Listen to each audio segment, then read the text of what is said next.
अस्सलामुअलैकुम। मेरा नाम हफीज हैदर है और मैं क्लिनिकल साइकोलॉजिस्ट हूँ। आज हम जो है हिस्ट्री ऑफ साइकोलॉजी में ग्रीक पीरियड्स की अगर बात करते हैं तो हिप्पोक्रेट्स जो है पहले नंबर पर है। पेशे के लिहाज से ये एक डॉक्टर था और इसने जो है बहुत सारी जो है साइकोलॉजिकल प्रॉब्लम के ऊपर जो है रिसर्च करना, तहकीक करना शुरू कर दी। फिर जो है उन प्रॉब्लम्स का जो इलाज है अद्वियात की मदद से करना शुरू कर दिया और इसके साथ साथ जो है कुछ नई स्ट्रेटजीज को जो है इसने इंट्रोड्यूस करवाना शुरू कर दिया। और इसकी अपनी जो है कुछ चीजें थी, कुछ इसकी अपनी जो है थीरीज थी, जिसकी बिना पर ये कहता था कि इंसान को जो है नेचर के साथ पंगा नहीं लेना चाहिए। सीधी बात ये कहता था, इंसान को नेचर के साथ जो है खिलवाड़ नहीं करना चाहिए, नेचर को जो है अगेंस्ट नहीं करना चाहिए। अपने जैसे ही वो जो है अपने नेचर को अपने अगेंस्ट करता है तो वो जो है बीमार हो जाता है।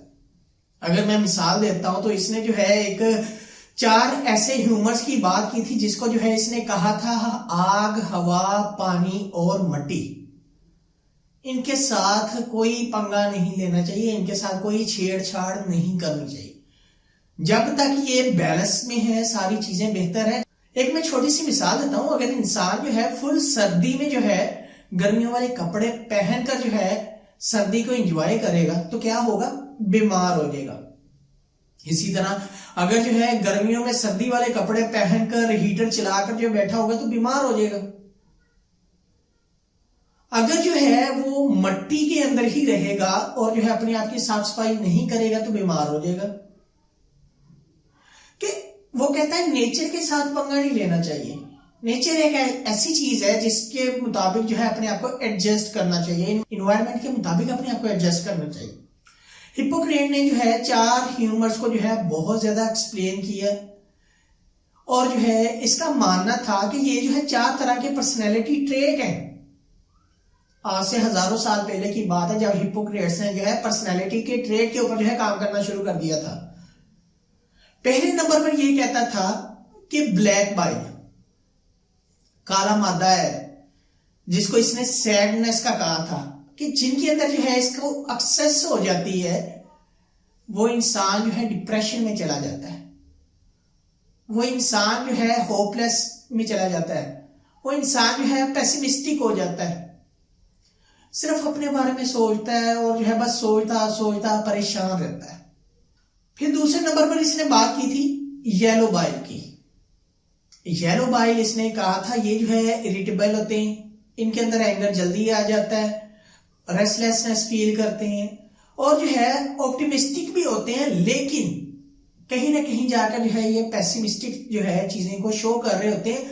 और ये जो है बहुत मोटिवेटेड भी होते हैं, इनके अंदर एक एनर्जी होती है, एक ताकत होती है जो है इन्हें जो है कुछ करने के लिए जो है मजबूर करती है।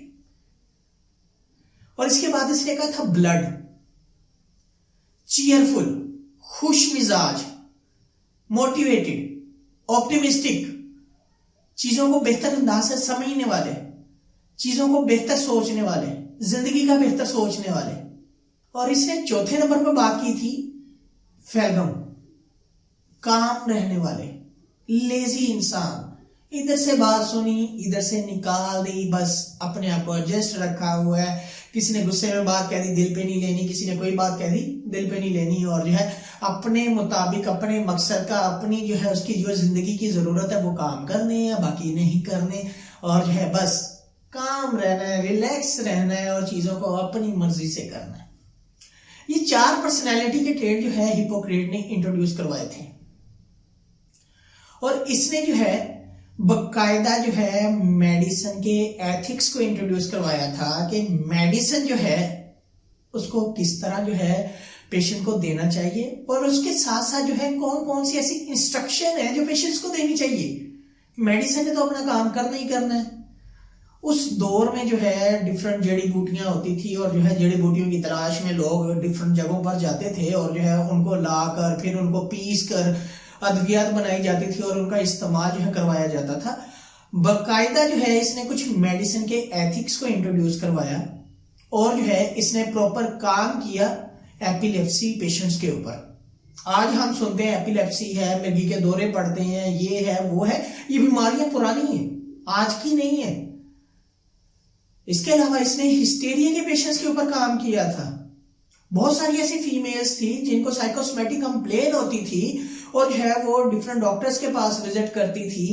तो वो जो है इसने अद्वियात के साथ साथ जब कुछ मेडिसिन के एथिक्स को इंट्रोड्यूस करवाया तो इसने जो है बकायदा कुछ स्पेसिफिक साइकोलॉजिकल जो है साइकोथेरेप्यूटिक प्रोसीजर की जो है वो स्टार्ट कर दिया था कि उन पेशेंट के साथ बैठकर बातचीत करता था, डिटेल में जाता था, चीजों को अंडरस्टैंड करता था, असल बीमारी की वजह तक पहुंचता था और फिर जो है उन्हें कुछ रिकमेंड करता था। आपको रेस्ट की जरूरत है, आपको अपने इस रिलेशन को मेंटेन करने की जरूरत है, आप जो है ये एक्टिविटीज करो, साथ में ये अद्वियात खाओ, बेहतर हो जाएंगी। आप ये काम करेंगी तो अद्वियात ज्यादा फायदा देंगी, आप ये करेंगी तो अद्वियात और भी ज्यादा फायदा देंगी। इसने जो है बकायदा जो है एपिलेप्सी, हिस्टेरिया और जो है डिफरेंट जो है साइकोलॉजिकल प्रॉब्लम्स के ऊपर काम किया और जो है नए आने वाले लोगों के लिए जो है एक थ्योरी को इंट्रोड्यूस करवाया। और यहां पर आकर बात साबित इसने की कि यस, साइकोलॉजी जो है एक साइंटिफिक स्टडी है।